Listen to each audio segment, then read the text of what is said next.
Assalamu alaikum wa rahmatullah wa barakatuh. Aujourd'hui, on va parler de l'histoire d'un homme émérite, d'un homme connu dans le monde entier qui a changé la face du globe et l'histoire dans le monde. Il s'agit du prophète Mohammed sallallahu alayhi wa sallam. Nous allons voir ensemble quels sont les gens qui ont accepté son message, ses opposants et les critiques liées à sa prophétie, les éloges liés à sa personne, que ça soit des éloges faits par des musulmans ou des non-musulmans, et nous verrons un peu aussi un condensé de son illustre vie, alayhi salat wa salam.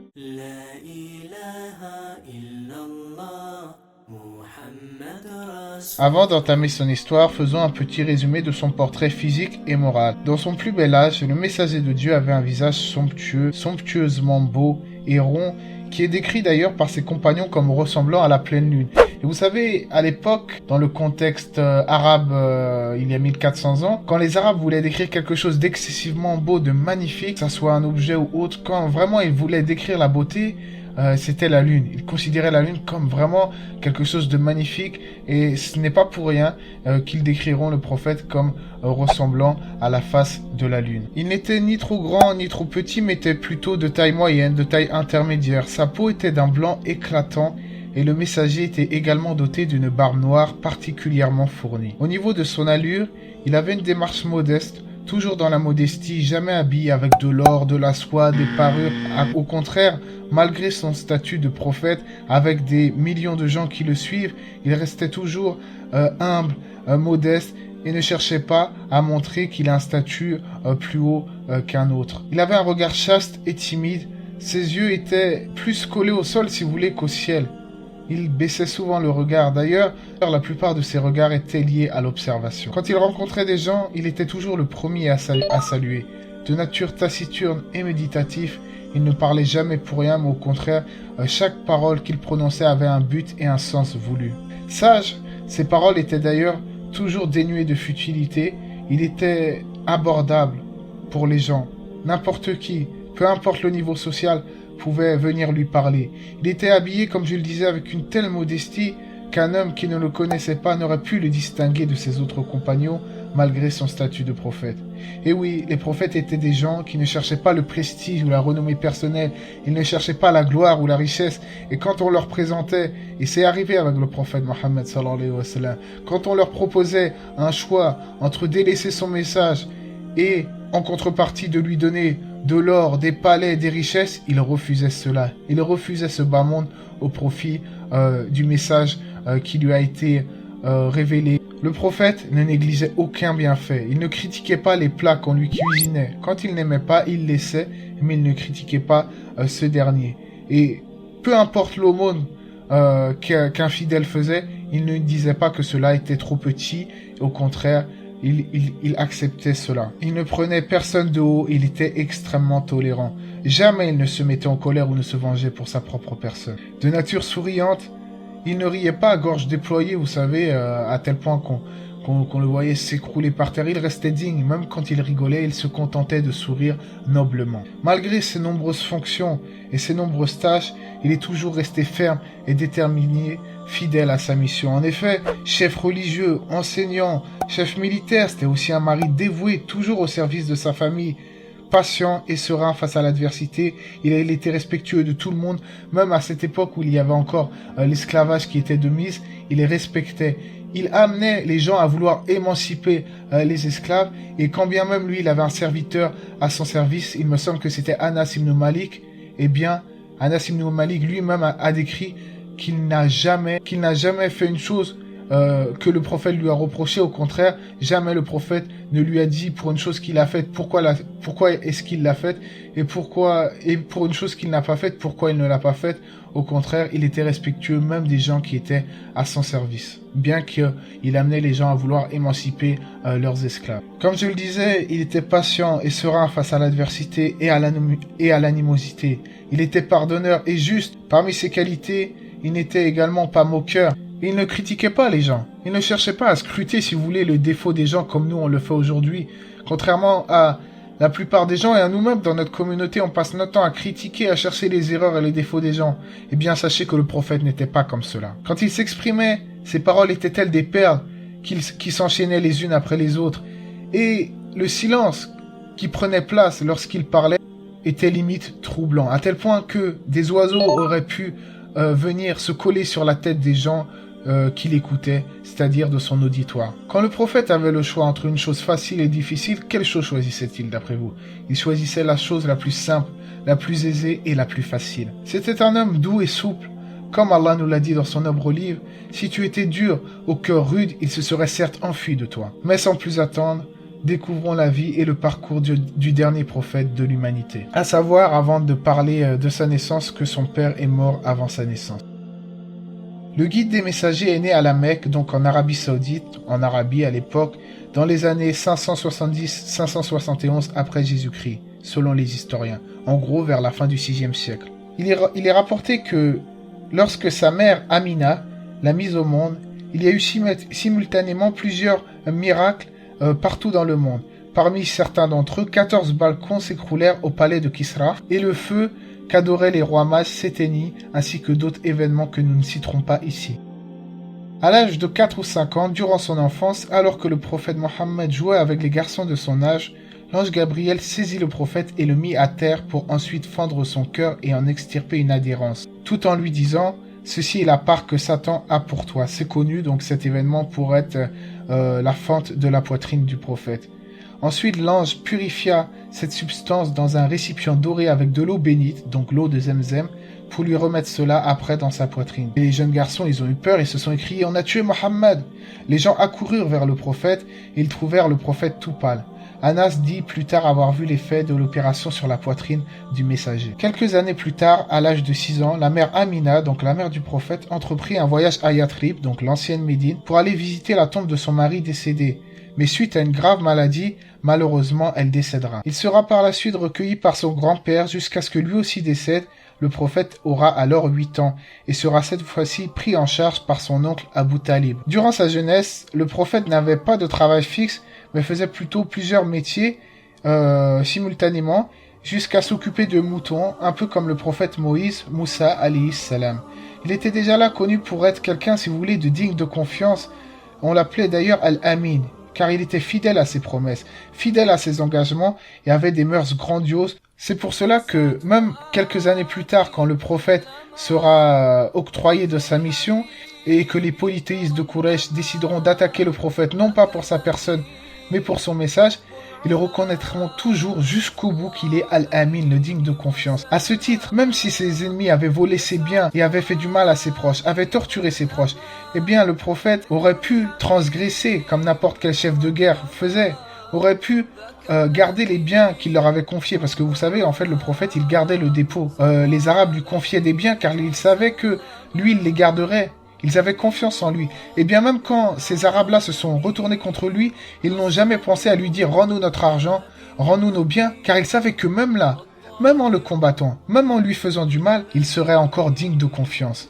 Et ils n'ont jamais pensé à lui redemander ses biens, malgré le climat actuel. D'ailleurs, à ce titre, un jour, le prophète s'est présenté face aux Quraysh, s'est présenté face à ceux qui le persécutaient, lui et son message. Et il leur a dit clairement « Si je vous disais, ô Quraysh, que derrière cette montagne, il y a une armée qui vient à toute allure, prêt à vous attaquer. Est-ce que vous me croiriez ?» Et les Arabes de répondre « Oui, on te croirait. » Eh bien maintenant je vous dis, je suis le messager d'Allah. Ah, ce qu'il dit est étrange, car ce n'est pas le prophète, ni sa loyauté, ni ses mœurs qu'il critiquait, mais c'est bien le message qui était contre leur contexte polythéiste, contre leur économie qui était basée sur le polythéisme, sur l'adoration de choses sur laquelle Dieu n'avait fait descendre aucune preuve, sur l'adoration de choses inertes qui ne pouvaient ni leur nuire ni leur profiter.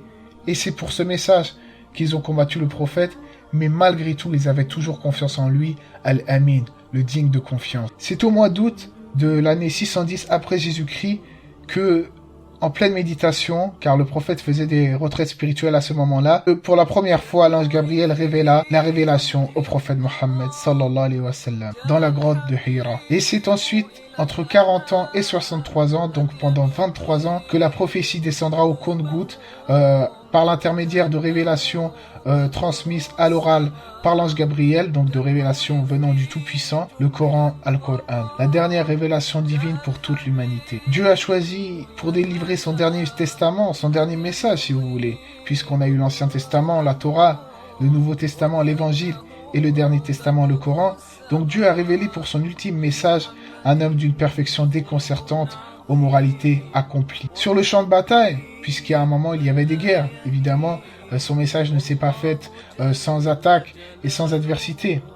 Eh bien, sur le champ de bataille, lorsqu'il devait persévérer face à l'ennemi, le prophète était d'un courage exemplaire, il était très énergique, à tel point que les gens cherchaient la protection physique derrière sa personne. Mais en dehors des guerres inévitables, le prophète était doux, timide, il baissait le regard. Le prophète était également pardonneur, miséricordieux, puisque son comportement, comme l'a décrit Aïcha, était le Coran. À quel point qu'à une année, donc c'était une année très difficile pour le prophète, c'était l'année noire. On l'appelle l'année noire, les historiens l'appellent l'année noire, puisque cette année il a perdu sa femme Khadija, avec qui il avait passé de nombreuses années. Et en plus, il a été rejeté dans une ville où il a fait une escale, donc la ville s'appelle Taïf, où les adultes ont lancé sur lui les enfants, qui lui ont lancé des pierres au visage, qui l'ont chassé du village de manière extrêmement violente, à tel point qu'il a saigné, selon les historiens. Et il s'est réfugié à l'ombre d'un arbre, attristé et malheureux. C'était l'année noire, et un ange s'est présenté. Un ange s'est présenté au prophète, l'ange des montagnes, et lui a proposé à Rasulullah de détruire et de faire tomber une montagne sur ces gens-là, de les exterminer. Mais le prophète, non, comme je le disais, il était pardonneur. Qu'est-ce qu'il a répondu? Il a répondu non. Je préfère que de ce village sortent, dans un futur proche, des gens qui adorent Allah seul, sans lui associer. Wahdahu la sharika lah, at-tawhid al-uluhiyya. Ça veut dire qu'ils adorent Allah sans intermédiaire, sans statut, sans passer par un saint, sans passer par des statues et des images, sans même passer par un prophète, puisque dans l'islam c'est le retour à la pureté abrahamique, c'est-à-dire d'adorer Allah seul et sans associé, et non de passer par des intermédiaires. Et c'était le message de tous les prophètes et messagers. On voit dans cette histoire la grande miséricorde et la grande attention que portait le prophète pour la guider des cœurs. Aujourd'hui encore, le prophète est un exemple de vertu et de perfection morale sans pareil, et inspire la paix et la sérénité, al-sakina, des comportements émérites dans tout le monde entier. Que ça soit n'importe quelle nationalité, car l'islam est une religion, et je le dis et je le répète, monothéiste, abrahamique, universelle. Le prophète est le dernier messager pour toute l'humanité. Dieu a dit dans le Coran, Qul ya ayyuhan nas, inni rasulullah ilaykum jami'an. Dit, ô vous les gens, je suis le messager de Dieu pour vous tous. Il est le Rasulullah pour toute l'humanité. En tant qu'annonciateur et avertisseur, en tant que miséricorde pour les mondes, comme beaucoup de versets dans le Coran viennent prouver cela. Les musulmans, cependant, considèrent Mohammed sallallahu alayhi wa sallam comme un prophète et non comme une divinité. Il est venu en tant qu'adorateur et non en tant qu'adoré. Il n'a pas demandé à ce qu'on l'adore, car en réalité, dans l'islam, on n'invoque pas un prophète. On n'adore pas un prophète, on ne lui voue pas un culte. Cependant, ça demeure un messager émérite et un modèle de morale qui viendra nous subjuguer à travers les générations, à tel point qu'aujourd'hui encore, on s'inspire de ces moralités pour s'améliorer dans nos vies et pour que chaque jour nous nous réveillons en cherchant à être meilleurs que la veille. Le prophète était en effet une créature exemplaire, comme l'était Jésus, comme l'était Moïse, comme l'était Abraham et l'intégralité des prophètes et messagers à travers l'histoire. Et malgré le fait que la plupart du temps, depuis quelques années, à cause des dérives extrémistes et terroristes qu'il y a eu partout dans le monde, eh bien, l'islam et le prophète a été diabolisé. Malgré cela, je vous le dis, il n'y a pas que les musulmans, ni les historiens, qui font des éloges sur le prophète et qui expliquent ses moralités émérites. Même les occidentaux, même des penseurs et des écrivains émérites dans leur domaine, ont fait l'éloge du prophète Mohammed. Et parmi eux, Alphonse de Lamartine, qui était un poète, un écrivain et un homme politique français, citera parmi ses éloges, mais il y en a des pas, je vais vous citer juste un petit morceau, j'ouvre les guillemets.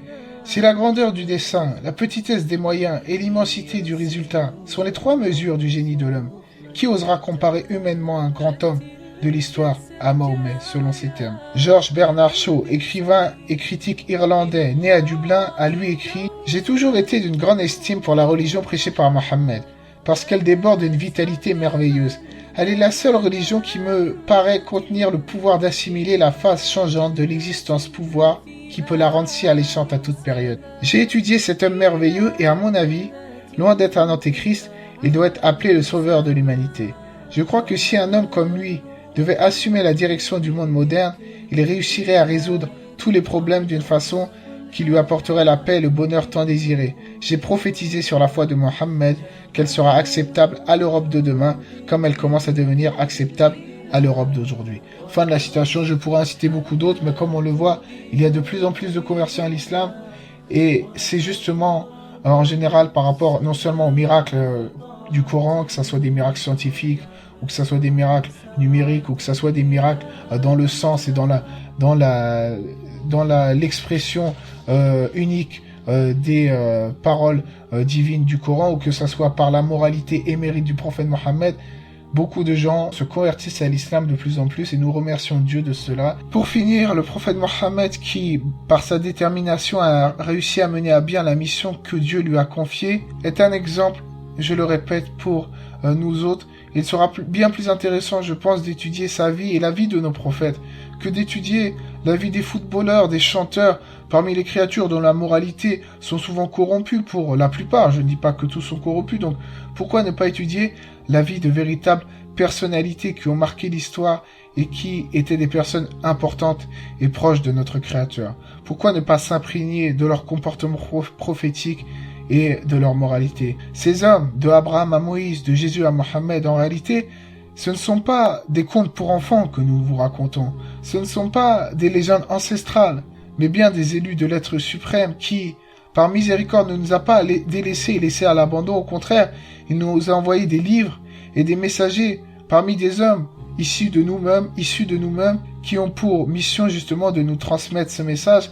Et le prophète Mohammed, nous sommes unanimes pour dire cela, il a transmis ce message avec perfection et a été digne du message qui lui a été confié. Et n'hésitez pas à aimer la vidéo si vous avez aimé cette dernière ou à vous abonner. Je pense que à l'avenir, j'aborderai évidemment l'histoire d'autres prophètes et messagers c'est un sujet qui me tient particulièrement à cœur et je pense que c'est un sujet utile à la communauté et même aux non-musulmans qui veulent découvrir l'histoire, qui souhaitent découvrir la vie de nos prophètes et de nos messagers qui sont des hommes de Dieu. Allah c'est mieux, que la paix et les bénédictions d'Allah soient sur le prophète, sa famille et ses compagnons.